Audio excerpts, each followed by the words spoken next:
أما بعد فأعوذ بالله من الشيطان الرجيم اتبعوا ما أنزل إليكم من ربكم ولا تتبعوا من دونه أولياء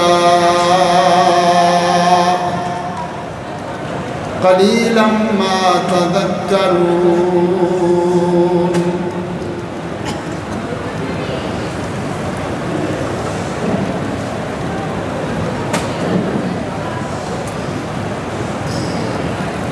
اللہ احکم الحاکمین نے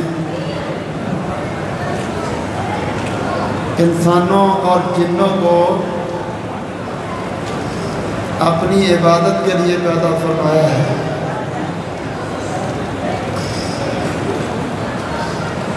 اور یہ ایک ایسی بات ہے جو تقریباً سارے مسلمان جانتے ہیں۔ وَمَا خَلَقْتُ الْجِنَّ وَالْإِنسَ إِلَّا لِيَعْبُدُونَ۔ اللہ فرماتے ہیں میں نے انسانوں اور جنوں کو اس لیے پیدا کیا ہے کہ یہ میری عبادت کریں۔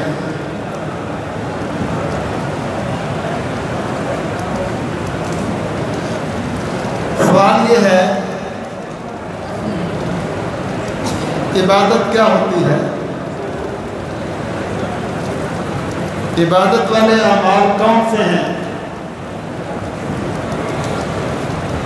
عبادت کیسے کی جائے یہ کون بتائے گا؟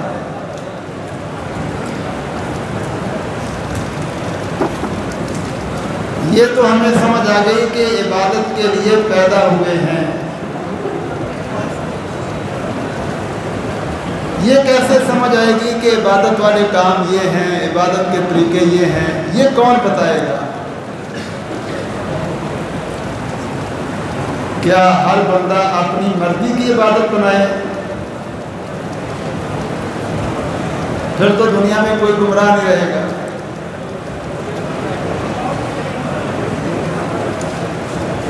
یہ بڑا اہم سوال ہے۔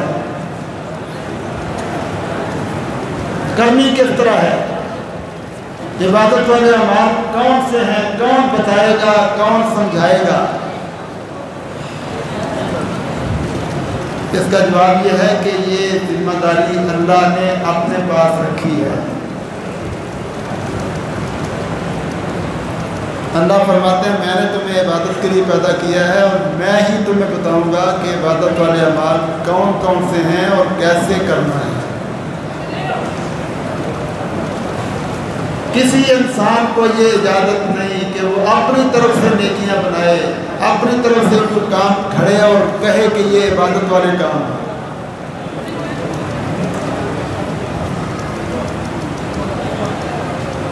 سب سے پہلا انسان حضرت آدم علیہ السلام، پھر ان کی بیوی حضرت حوا علیہ السلام۔ اللہ نے ان کو جنت میں رکھا۔ اللہ تعالیٰ خود ان کو پڑھاتے تھے۔ عبادت کیسے کرنا ہے، عبادت والے اعمال کیا ہیں، اللہ خود ان کو پڑھاتے تھے۔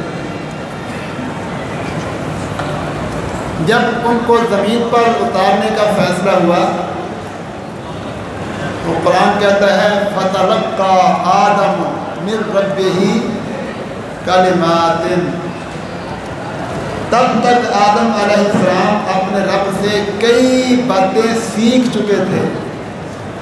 فتلقا سیکھ چکے تھے، اللہ سکھلاتے تھے اور آدم علیہ السلام سیکھتے تھے، حضرت حوا علیہ السلام سیکھتی تھی۔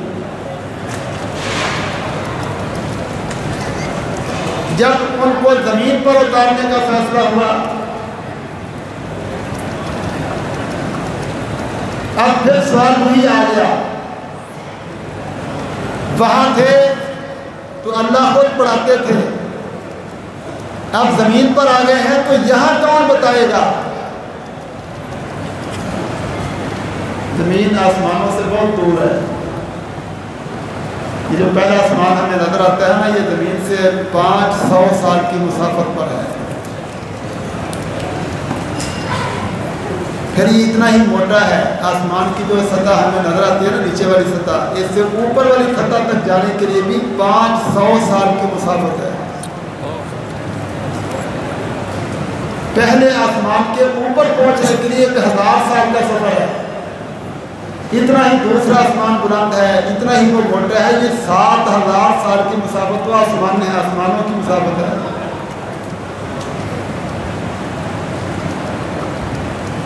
ساتویں آسمان سے اوپر اللہ نے سمندر پیدا کیا ہے، وہ سمندر بھی اتنا ہی گہرا ہے۔ اس سمندر کے اوپر 8 فرشتے پہاڑی بکروں کی شکل میں اللہ کا عرش کو اٹھائے کھڑے ہیں، اور وہ بکرے اتنے بڑے ہیں کہ ان کے پاؤں سے لے کر ٹخنے تک اتنا ہی فاصلہ ہے جتنا زمین سے لے کر آسمان تک ہے۔ اب آدم علیہ السلام زمین پر ہیں، حوا علیہ السلام زمین پر ہیں، ان کی آگے ہونے والی اولاد بھی زمین پر ہے۔ یہاں کون بتائے گا عبادت والے اعمال کیسے کریں گے اللہ کی عبادت؟ اللہ کا الحاکمین نے فرمایا، اے آدم اہبطوا منہا جمیعا، تم زمین پر چلے جاؤ، اور اگلی ذمہ داری پھر میری ہے۔ فَإِمَّا يَأْتِيَنَّكُمْ مِنِّي هُدًى، میری طرف سے مکمل رہنمائی تمہارے پاس پہنچے گی۔ میں تمہیں بتاؤں گا عبادت کے طریقے کیا ہیں، عبادت والے اعمال کون سے ہیں، عبادت کس طرح کرنا ہے، تمہاری زندگی کا مقصد کیسے پورا ہوگا میں سمجھاؤں گا۔ فَإِمَّا يَأْتِيَنَّكُمْ، ضرور آئے گی تمہارے پاس منی، میری طرف سے خدا مکمل ہے۔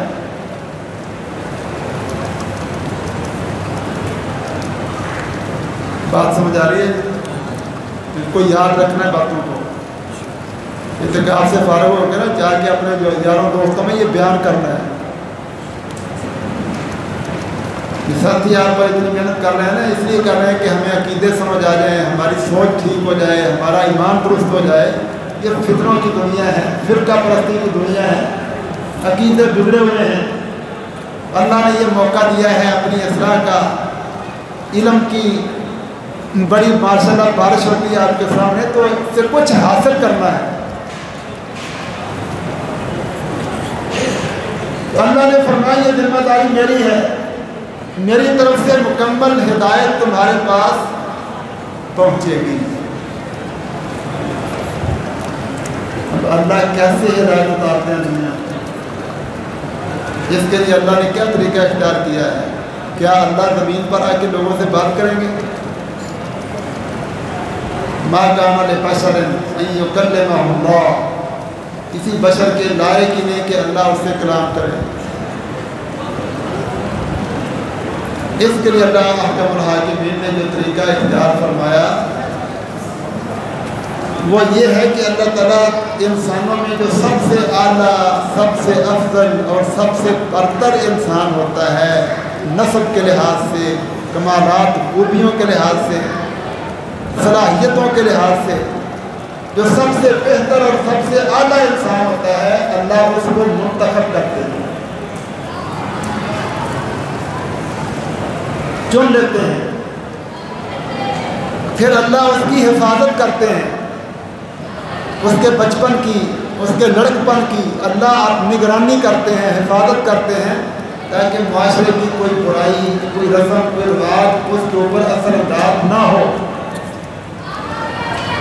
اللہ کی حفاظت میں وہ جب بڑا ہوتا، جوان ہوتا، تو اللہ احکم الحاکمین اس کے سر پہ رسالت اور نبوت کا تاج پہناتے اور اسے اپنا نمائندہ بناتے،